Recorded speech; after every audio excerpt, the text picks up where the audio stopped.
everybody, this is Alan Fenstermaker here with another episode of Top Rope TV.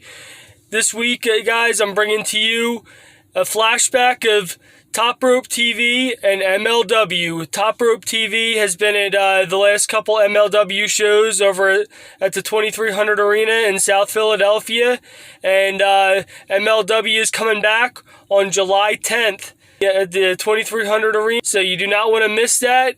But to get things fired up for that show and help promote it, Top Rope TV is going to do a replay of all the times that we covered MLW at the 2300 Arena. You are not going to want to miss this show, so if you want to buy tickets, go to MLW2300.com. I'm going to put up a flyer so you can see a flyer for the show within this, so you're not going to want to miss it, so check it out.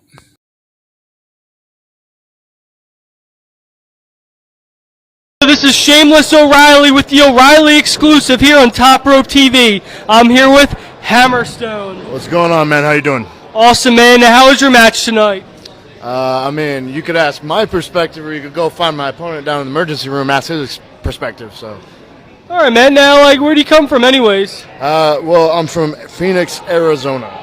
Wow. Okay. So you traveled all the way out here from Phoenix. What do you think of the temperature out here? Culture shock. The temperature is probably the worst part about everything so far, but it's manageable. All right. Now, how'd you get your start in professional wrestling, anyways?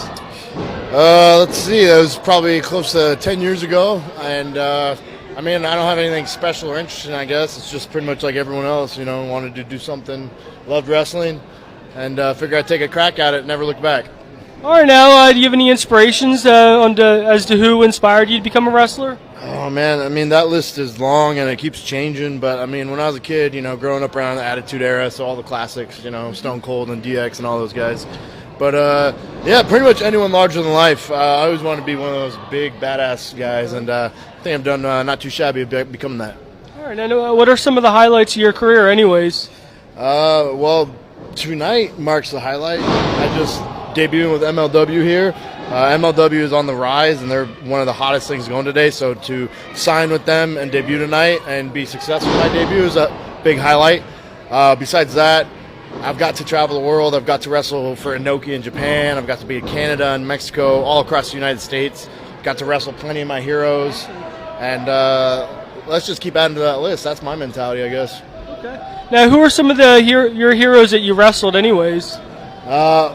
Let's see. So growing up, I didn't have cable, so I couldn't watch Monday Night Raw, and I had to stay up extra late on Sundays or Saturdays and watch Heat or Shotgun Saturday Night or whatever it was. And some of the guys who were like awesome, one of the main eventers of those shows was always Gangrel.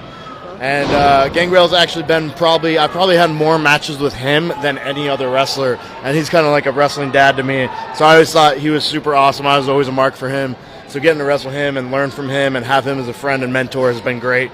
But besides that, these days, I look around at my competition. I look around at guys like, your Brian Cages and your Sammy Callahans and Willie Max and all these guys. So getting to share the ring and tear it up with those guys and just stand toe-to-toe with anyone who people want to call the best in the world. I want to get in there with them because I want to prove that I can hang with anyone.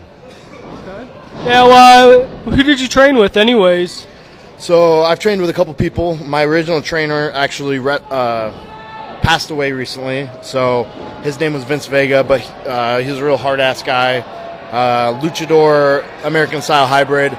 And then I trained at the new power plant in Arizona, which had Triple X Lawrence Tyler, Hawaiian Lion. And besides that, I've kind of branched out and seminars here and there, training here and there. But that's where I got my start in Arizona. Okay, now what kind of training do you do on an ongoing basis to stay in shape for the ring anyways? I lift all the weights, every last one. I eat all the proteins, and repeat. All right, cool. Do you have any goals that you want to accomplish for 2019 at all? Or? Goals? I mean, I think I just made a statement in MLW tonight that I'm going to be a player here.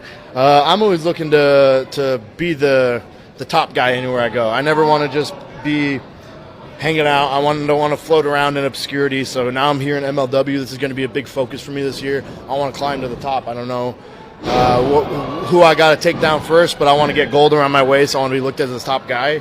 And I want to keep traveling the world. You know, I'm a West Coast boy. I've been out all across the country, but I want to spend a lot more time out east this year. Okay. Awesome, man. Thanks again for the interview, and thanks again, bro. This is Marvelous Mike Dalton here, and along with me, MLW superstar Rich Swann. First of all, I want to know what your thoughts are on tonight's match that you had tonight. You know, I had 2 matches tonight. One, well, they both were taped for TV. My first match was against Lance Inouye, and I tell you what, I've known Lance Inouye since the beginning of my career, and I tell you now, he's probably one of the most fierce wrestlers that you ever, you know, would see. You know, like, this guy chops harder than half the people I've ever been chopped by in my life, and that's a shoot, guys. I've been chopped by Don Fuji, Mochizuki, Kenta Kobashi. I've been chopped by a lot of freaking legends, guys, and I tell you now, Lance Inouye, that boy can hit. Hey, what's up? What's up, Daddy? Oh, you know I'm going to the party. I'm not sure. The person who is taking people to the party is Jordan Oliver, hey, who is young, dumb, and broke, by the way. But yeah. Hey, Jordan Oliver and them, they downstairs. I think they probably got room for 2 more. Yeah. Hey, we just lit out here, Philadelphia. Today is Teddy Hart's birthday. Just won the tag team championships for MLW. MLW middleweight champion. He's a double champ out this piece. Man, dude, it's been a crazy night, man. I'd say so myself. I was wondering, why did you freak out earlier? What was going on? Man, I tell you what, my second match, what I was getting to, I wrestled Ace Austin, and that's another kid, 22 years old. The future is bright for him. And tonight he beat me. He beat me, you know, in the ref size. Literally, the ref counted 1, 2. He saw my shoulder was up, and then he hit the mat one more time and said, "Ring the bell." That was a load of crap. That was crazy. And that's why I freaked out. And, you know, I grew up in this building. CZW, that's where I started, in this damn building. John Zandig just telling people, hey, this is what you need to do to survive.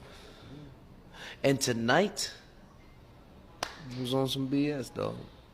You know what? I don't blame you, because let me tell you, if that happened to me, I'd probably freak out too. Yeah. Well, I want to say it's an honor and a pleasure to have you on here tonight. Man, thank you for having me on Top Rope. Absolutely. This is Marvelous Mike Dalton. Thank you for tuning in. This is Shameless O'Reilly with the Shameless O'Reilly exclusive here on Top Rope TV. I'm here with Georgia, the British Bulldog's daughter. How are you doing today, Georgia? I'm very good. I'm very cold here, but I'm very good, thank you. Now, you came all the way up here from Tampa, Florida, too. How do you feel about that? Temperature shocked. I think my blood's gotten, or my skin's gotten thinner or something. But yeah, I'm definitely not used to this cold weather. But I'm really liking it here in Philadelphia, and I'm at the original ECW arena, which is super cool. And I'm seeing my brother Harry Smith and my cousin Teddy Hart and Brian Pillman Jr. wrestle tonight, which I'm really looking forward to. So all around excited. Okay, now can you tell me, what was it like growing up with the British Bulldog anyways? It was pretty cool. I had a really awesome childhood. Yeah, lots of trips to wrestling shows. Kids didn't believe that my dad was the British Bulldog until he would pull up in the car and pick me up, and they'd be like, "Oh my God, that's your dad!" But as well, I didn't really get to see my dad that much.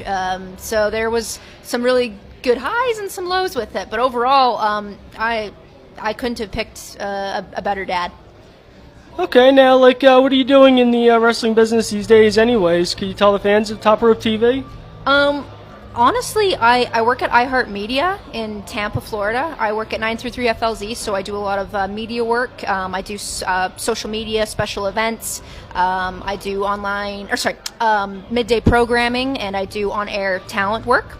So I do that, but I love to do on-screen interviews and be on screen ultimately. So MLW invited me, and Be in Sport invited me here tonight to do some on-camera things. So I jumped at that opportunity to do that, and it's been really cool so far. Awesome. Now, is there anything else you'd like to talk about at all? Like any experience you had growing up? I know you're close to Brian Pillman Jr. And do you know Brian Pillman Sr. at all too? Or? Yeah, I did. I met Brian Pillman Sr. The last time I saw Brian Pillman Sr. was after the In Your House show in 1997. Do you remember the Calgary when? Yeah, I remember that one. You just remember, yeah, you might remember that. Yeah, I remember that. So the last time I saw Brian Pillman Sr. was we went to my grandpa's house, the Hart House, after the show, and he was holding a cat. Coincidentally, Ted's got a cat here tonight, so it's like full circle. But yeah, he was holding one of my grandpa's cats, and that was the last time I saw Brian Pillman, was at my grandpa's kitchen. And I just met Brian Pillman Jr. today. Actually, we were on the same flight from Atlanta. I had a stop over in Atlanta, so we met. And it's just like we've always known each other. It's crazy. Let me see. Anything else you want to know? I don't know. Just did you ever get to go backstage at all at any wrestling events with WWE, WWF back then? Yep. All the time. Yep. Yeah. I was pretty much more backstage than I was in the audience. So. Yeah, it was really fun though. The headbangers would always play with me and my cousins and my brother, and I loved Shawn Michaels when I was little, and I loved bugging him. And I really liked Sunny when I was little. Goldust I really liked. So yeah, just a bunch of different characters in my life. And let me see, anything else? Yeah, did you ever meet the McMahon family, like Vince McMahon, Shane, Stephanie, Linda? Yep, I've met them all numerous times. Yep.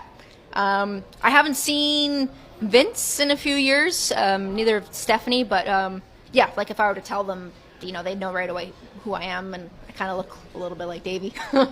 So they know me, but yeah, they're good people. They're good people. Okay. Now, what was it like being backstage at a WWF event too? It was fun. It was really fun. Catering was fun.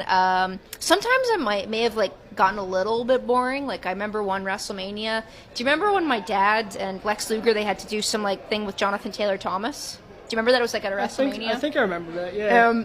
But I remember they filmed that for hours, and I remember I was sitting on a concrete wall, and I literally fell asleep, and it was so cold, and Undertaker came up with he had this leather jacket and put it on me because I think he saw I was cold and asleep.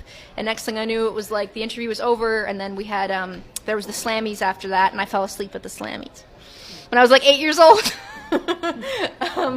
But yeah, my mom kept us occupied. But yeah, it was super fun. If I think of anything else, I'll let you know. Okay, now you said you saw the Undertaker backstage and got to know him. What kind of person is he like, anyways?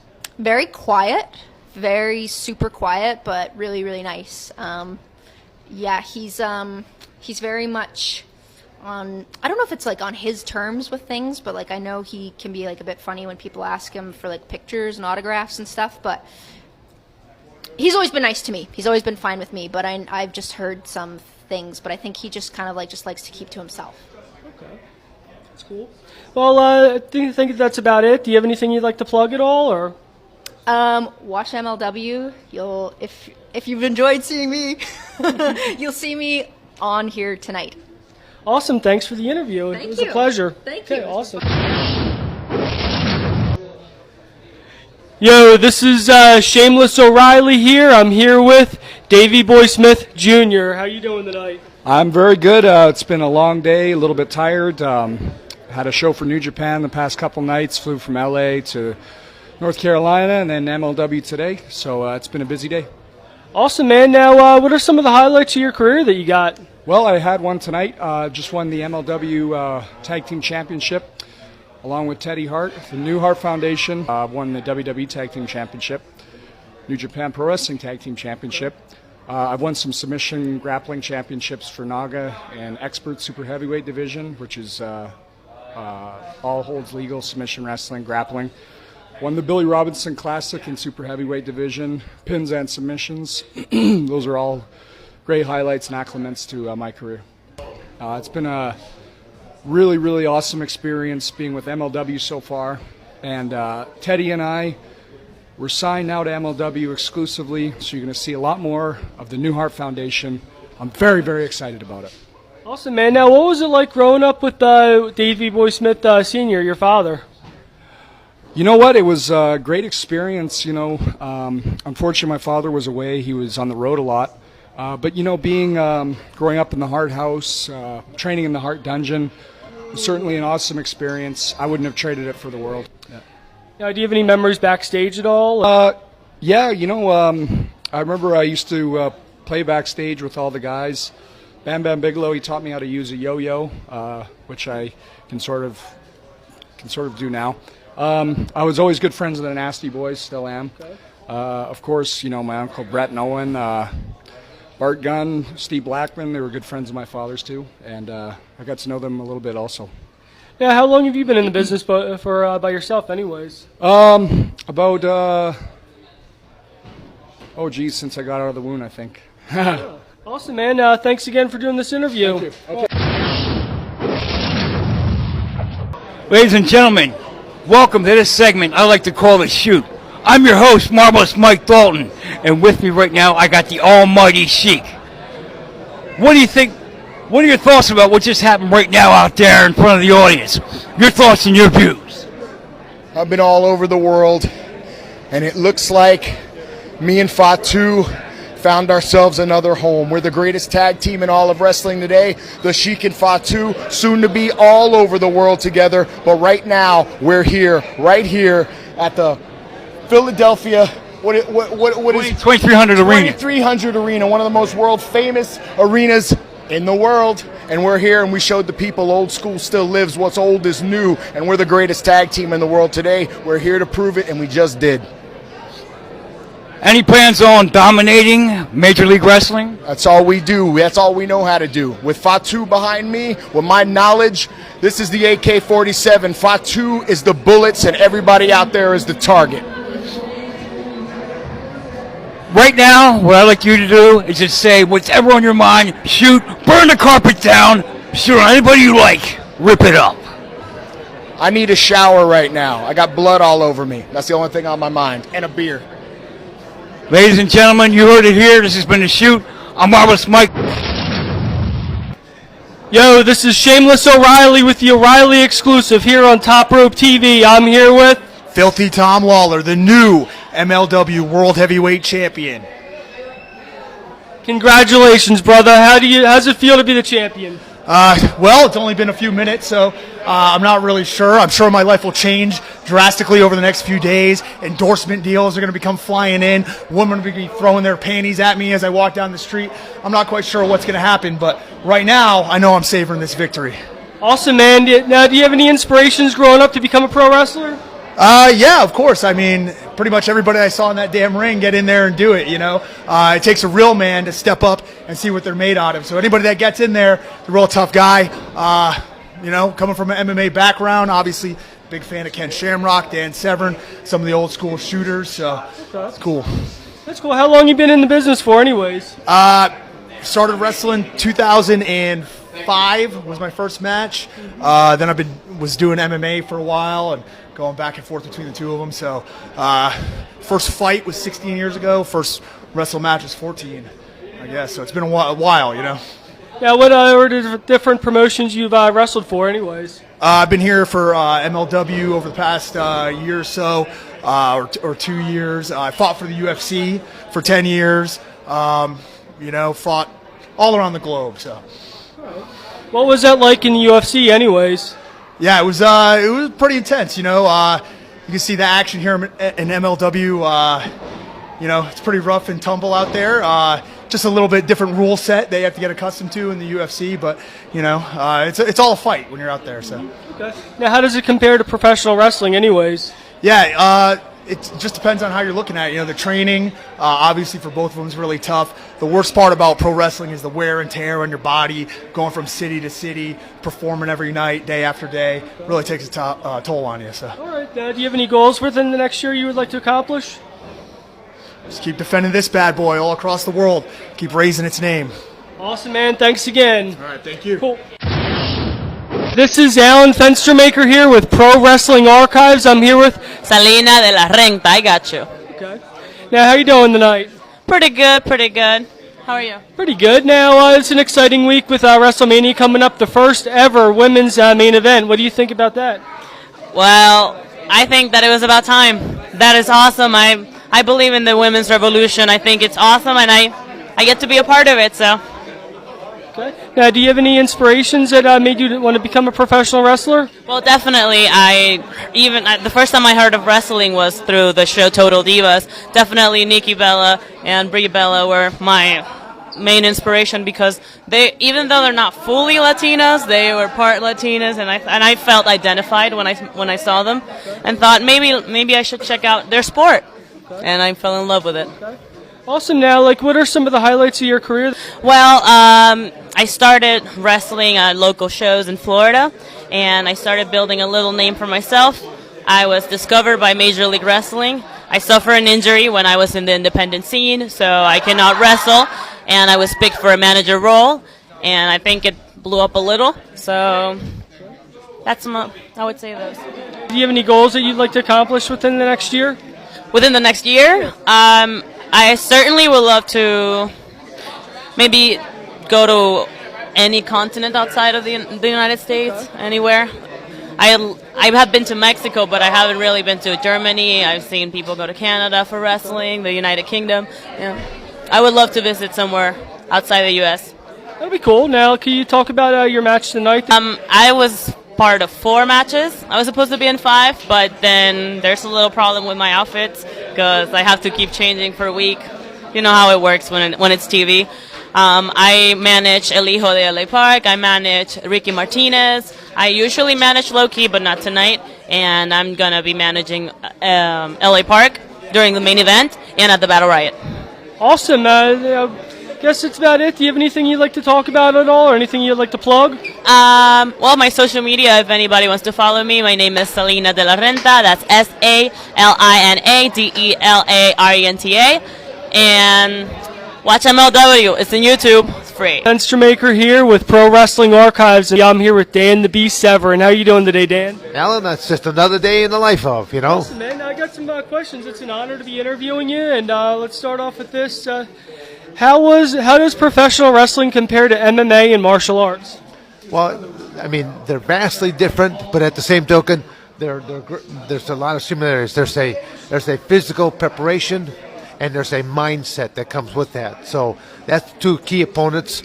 One is a real athletic contest where you're looking for victory, whereas the other one is a very athletic and very physical performance that you're participating in. So there's similarities, but a different mindset. You have someone in one aspect, someone is working with you. In another aspect, you're working in a very adversarial environment. Awesome. Now, next question. What was your favorite type of match and wrestling opponent that you competed in pro wrestling? In professional wrestling, well, I mean, I would enjoy having another amateur wrestler. The reason for that is I can do something different with them than I can do with the normal professional wrestler. They're a little bit more limited as to what they can do down on the ground, and there's certain ways that they tie up all the time that if I have an amateur wrestler, I can do different things with. Okay. So I always look forward to that. Okay. Now, the next one, oh, bless you. Now, what was it like being managed by Jim Cornette? Well, it was surprising to see him here tonight.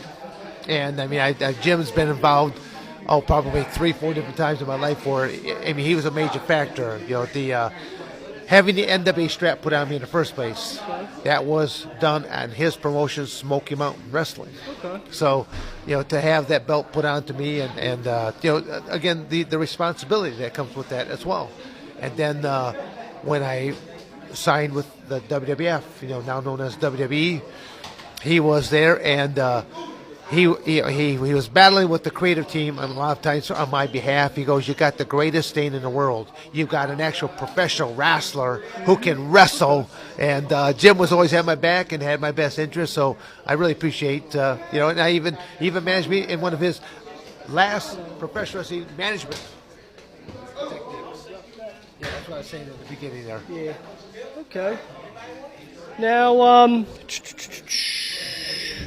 what was it like to compete in both the WWF and UFC at the same time, and how did you pull that off? Well, it wasn't easy to pull on off, but I had a very unique contract with professional wrestling. I mean, I was probably the very first and probably still the only unrestricted professional wrestler. I could work for any promotion, including WCW and ECW. They both existed at the time that I was wrestling at WWF. So that was a very unique thing right there. But I already had established myself in my professional wrestling career. Now I jumped into the world of cage fighting, so I had the best of both worlds, and very unique. No restrictions. All right. Now, next one. What was it like to be trained by Al Snow and then to beat him in a match in AAPW? Al is a very funny person. People just don't realize what a great sense of humor that he has, and he has been underutilized. He's a great talent that can do a lot of great things. I mean, the man can wrestle with the broomstick and make the broomstick look good in the process. And literally, my very first professional wrestling match was against Al underneath the proverbial hood in disguise. And but at the same token, that was a very strange match because it was in the Lima Correctional Facility. So the heels were getting all big kinds of pops, and the baby faces were getting booed. So all the psychology that they were telling me didn't work in that particular scenario. Okay, that must have been interesting, wrestling in a jail. And it was a prison yard show. Wow. A prison yard show, and you had the guards, basically in like about half a dozen different positions just to watch, make sure no one is going to be approaching the ring. Interesting. And in your time in WWE, you had interactions with competitors such as Ken Shamrock, Billy Gunn, the Headbangers, Bob Holly, Owen Hart, Steve Blackman, and Bart Gunn. How did they play a role in your career as a professional wrestler? And what are your thoughts on working with them? Well, I mean, not all of the guys that you mentioned actually did have any kind of a effect on my career really whatsoever. It's the only person I really had some real history with would have been Ken Shamrock. Al was not. I'm not sure. Was Al working at that same time for the WWF? I believe so. Yeah. Okay. Again, I don't remember just because of a number of years back. But it's professional wrestling is a very politically based career, and I have no future in politics. Okay. As I used to tell Jim Cornette, I'm an ass kicker, not an ass kisser. So, if people want my opinion, I'll give it to you blunt, raw, rub your face right into it, because I look at doing things on a very intellectual, intelligent side, and there's sometimes I've been involved in scenarios in professional wrestling that don't have any rhyme or reason to it. All right. Now, your character was mainly portrayed as a heel when you were in WWE. Now, what did you think about being a heel? I really don't think it was portrayed as a heel. It's kind of like even when I go out here tonight, I'm really more or less viewed as that serious competitor. I mean, I come out there in basically the same type of garb that I wore in the Ultimate Fighting Championship. So, black trunks and usually black boots of some sorts, a sweaty gray T-shirt. See, a lot of people always say, well, why do you always wear a T-shirt? I go, obviously, you were never involved in collegiate athletics. In collegiate athletics, you are issued a set of grays. And I used to rate my workouts by how many sweaty shirts I finished out a practice with. Standard is 2. On a really good day, 3. And I'm not talking just a little bit. I'm talking about saturation that you can wring it on out. Amateur wrestling classes, and give me like amateur wrestling practices, I would typically lose anywhere between 8 and 12 pounds in a 2 to 2.5 hour workout. Now you think about that. That's a lot of body weight to be losing. And I'm drinking still. Now, last one. What did you think of Brock Lesnar and his PED usage in the UFC? Well, I mean, you can look at whether it's Brock or half a dozen other guys that pop for the same type of stuff. What I don't like is the fact that some people have been given free rides or passes when others are not. You know, take bodybuilding, for example. There's 2 levels of bodybuilding. There's the amateur level that you're not supposed to be using stuff, but if just you read the fine print, it's usually you had to be clean within the last 3 or 4 months. But on the pro bodybuilding side, you can use anything and everything. And the pros make the amateurs look like 98-pound weaklings. Now, professional wrestling has the highest death rate of all professions, and a lot of it is due to chemical cocktails. I always tell people that I've had 2 careers. I've already outlived 6 of my cage fighting opponents, and I think right around 30 of my professional wrestling partners. And none of them are as old as me, but it's called lifestyle choices. None of us are going to get out of the game of life alive, but how long did you stay in the game and how much fun did you have along the way? Interesting. Now, before we wrap up, do you have anything you'd like to shoot on at all? No, not really. I'm good. I'm good with life. I mean, it's just I've got a book out that's known as The Realest Guy in the Room, and that says it all right there. Okay, now where can you find that book in case people want to buy it at all? Right now, the best thing is simply just to go to my website at dansevern.com, and they're even going to have a hard time finding that because you're welcome. It's under some construction right now. It's being revamped into a much more modern-looking product. But dansevern.com is the best place to go for it, but I'm involved in a number of different things. I probably... Del Secchi ought to be contacting me for being one of the most interesting men in the world. Because Hey, this is Alan Fenstermaker here with Pro Wrestling Archives. I'm here with Dr. Dex. How you doing, Dr. Dex? Wonderful, guys. Wonderful. Glad to see you guys here. Awesome, man. Now, how was your match tonight? It was great. It was, I came up short, but when you go in there with a shooter, he slipped in there with that Darth choke, and that was it, man. I tried hanging on, but if you can't breathe, you can't breathe, man. Oxygen, if that doesn't reach your brain, you're going down. I mean, that's what happens.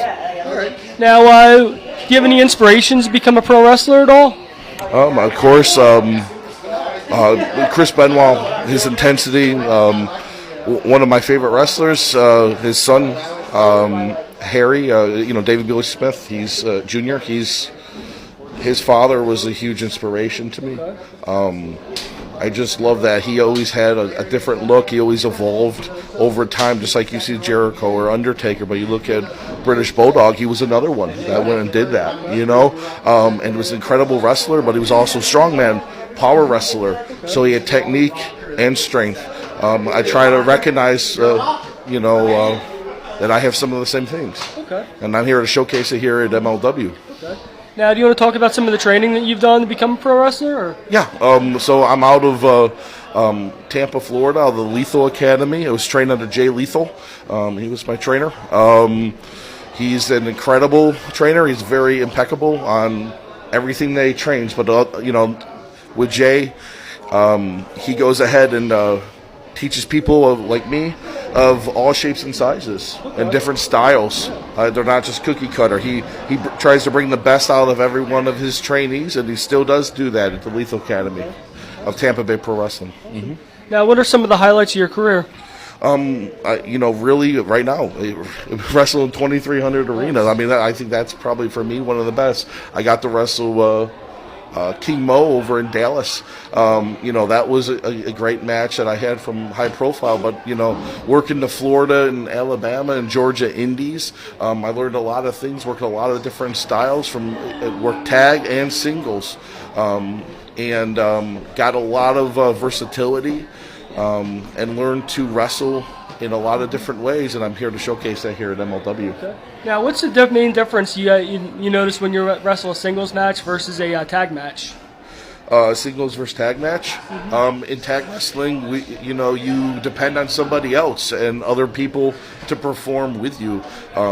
If you don't work well with that person, you're not going to do well. So chemistry is a big thing in tag wrestling, and also, having the best competition where you're working with other guys that are tag wrestlers. Okay.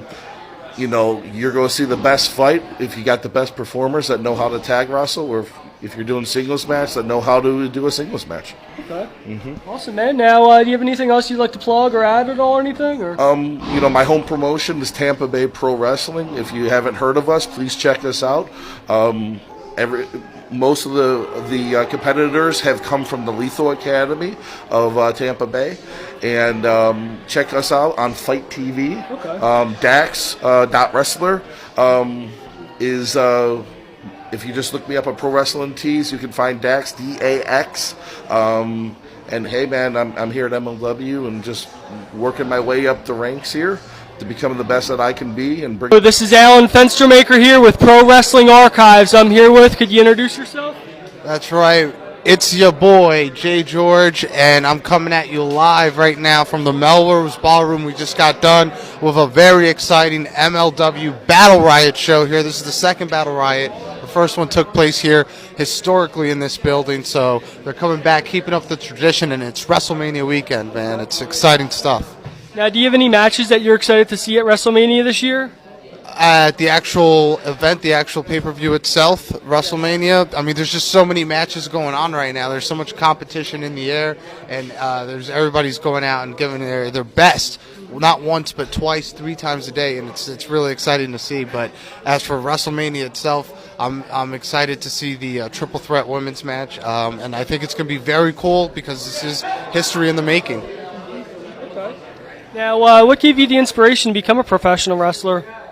I think the moment that I realized that I was going to become a wrestler was watching Kane beat up the Brood on Monday Night Raw, and from that moment on, I just knew that this was going to be the path I was going to walk down on, and it's been a crazy ride. It's been a crazy ride now, so I can't imagine myself doing anything else.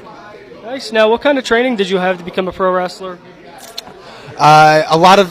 One of the things I've prided on myself is I've always wanted to be like guys like Chris Jericho and Eddie Guerrero, Lance Storm, who traveled the world and learned different styles. And I've gone to places like Mexico and trained in Arena, Mexico for CMLL. And I've gone to places like WXW and trained in Germany for 2 months. And now I'm going on other international ventures. And my goal is to wrestle everywhere around the world. So my goal is to be able to learn and adapt to anything. So that's the kind of training I've done where I'm able to mix up different styles. Okay. Now, what was your favorite time period or era in wrestling history?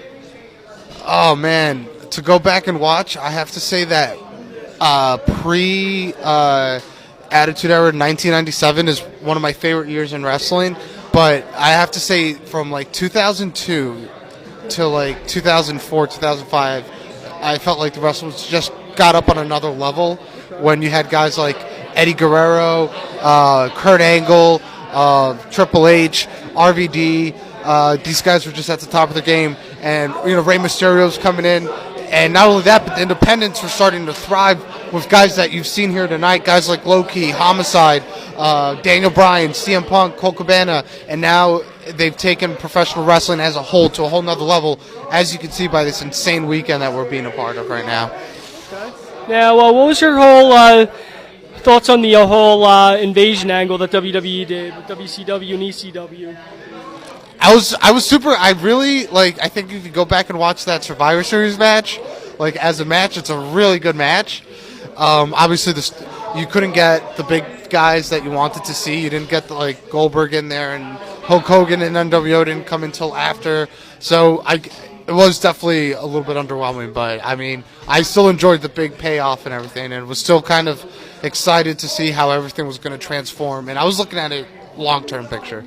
Sure. Okay, now do you have anything else you'd like to add or anything you'd like to shoot on at all? Or what do you want me to shoot on? Just pretty much anything. Just cut burn the carpet down, rip anything, unfiltered, uncensored. Well, I don't want to burn any bridges or anything, right? You gotta be careful. But no, I will say I'm out here this weekend, and I'm not. Truth be told, I'm not booked on a lot of events because I spent a lot of time out of the country, so it was kind of hard to make the proper connections in time for this weekend.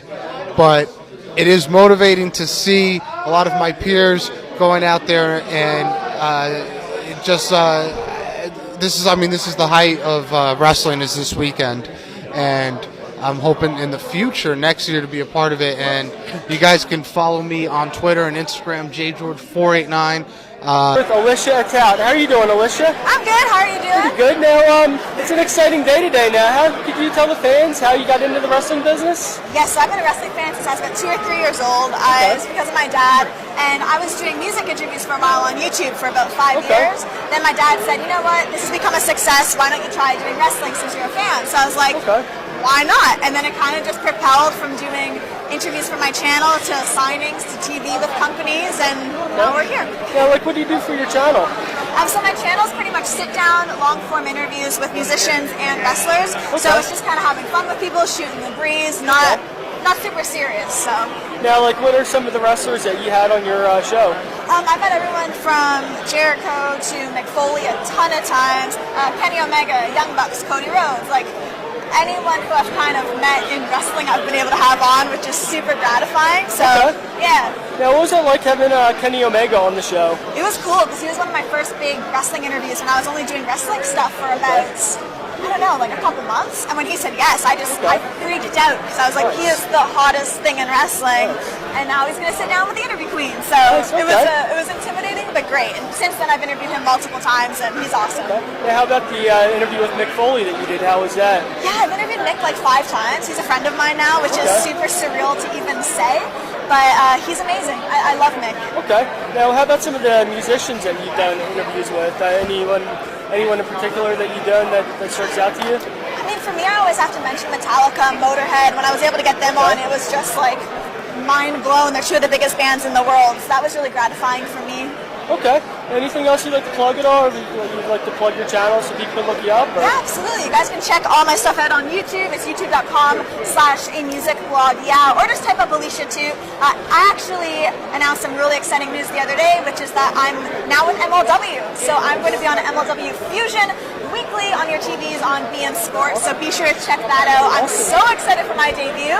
And thank you so much for having me on. Thank you. Thank you. Yeah, hey, this is Alan Fenstermaker here with Pro Wrestling Archives. I'm right here with Richard Holiday. How are you doing today, Richard? I'm doing good. Awesome, man. Now, let me ask you one thing. What gave you the inspiration to become a pro wrestler? Yeah, it's kind of a stupid question. I mean, how many times have you asked a professional wrestler that?